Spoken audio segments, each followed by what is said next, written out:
नमस्कार। हम चर्चा करेंगे संत थॉमस एक्विनास के कानून संबंधी विचारों की। कानून के संबंध में एक्विनास ने गहरा चिंतन किया है।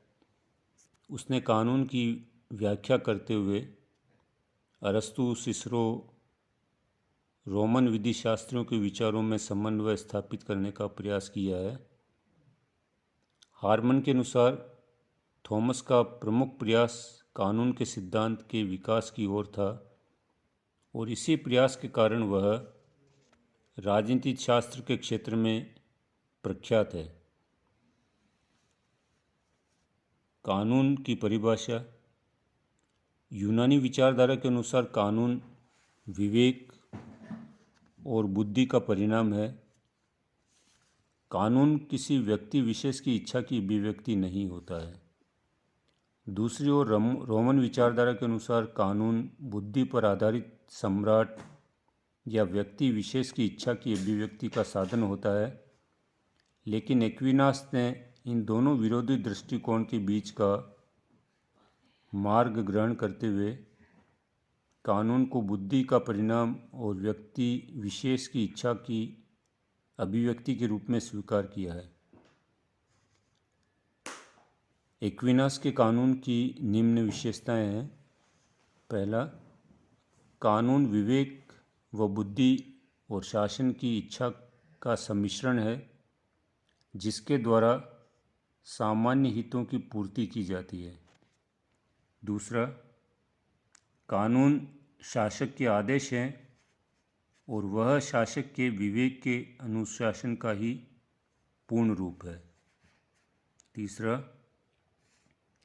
कानून द्वारा सदैव ही सामान्य हितों की पूर्ति की जाती है। कानून की पालना द्वारा ही सुखों की प्राप्ति होती है। चौथा, समस्त जनता कानून की संस्थापक है। जन नेता द्वारा यह कार्य किया जा सकता है। पांचवा, कानून को उस समय शक्ति प्राप्त होती है जब उसकी संपूर्ण रूपेण घोषणा होती है।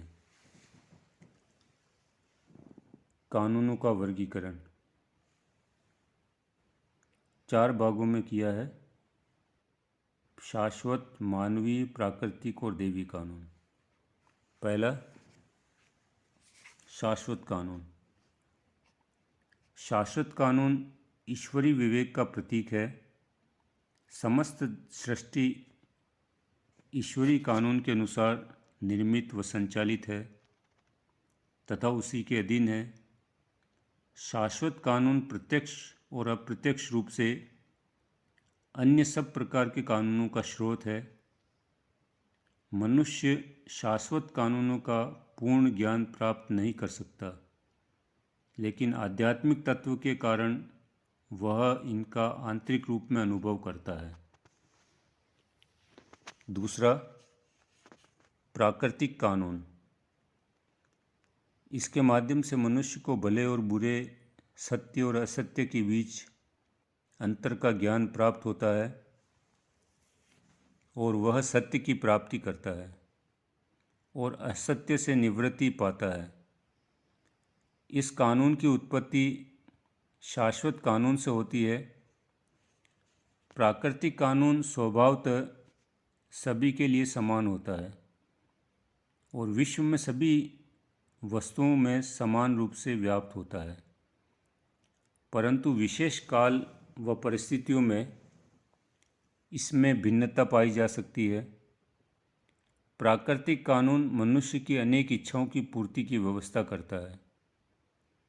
तीसरा, दैवी कानून। दैवी कानून ईश्वरीय इच्छा के आदेशों की व्यवस्था है।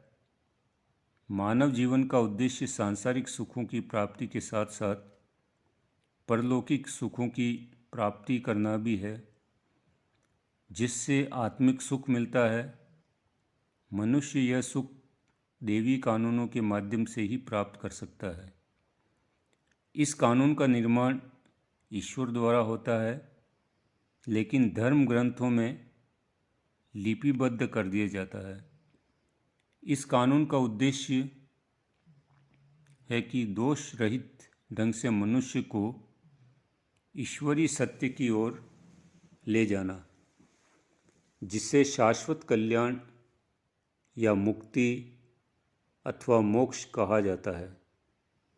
यह प्राकृतिक कानून के विरुद्ध नहीं है।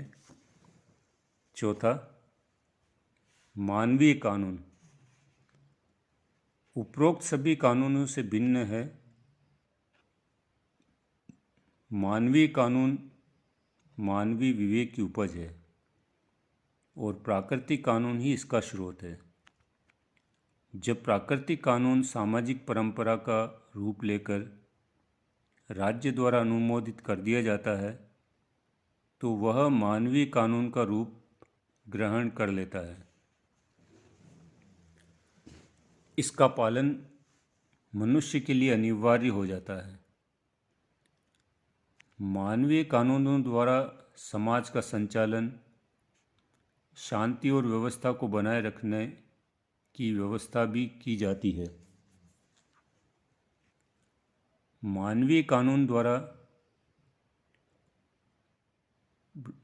कानून राज्य द्वारा प्रतिपादित दंड व्यवस्था का प्रतीक है। मानवीय कानून का निर्माण तथा इसका परिपालन समाज के हित के उद्देश्य से उस व्यक्ति के द्वारा कराया जाता है जिसके ऊपर सामाजिक व्यवस्था के संचालन का भार होता है। एक्विनास के अनुसार मानवीय कानूनों को 3 आधारों पर न्याय संगत बताया जा सकता है। पहला, मानवीय कानून का उद्देश्य। दूसरा, मानवीय कानून वैध शासक द्वारा ही निर्मित और जारी होना चाहिए। और तीसरा, वह सभी पर समान रूप से लागू होना चाहिए, वह किसी वर्ग विशेष के लिए नहीं होना चाहिए। धन्यवाद।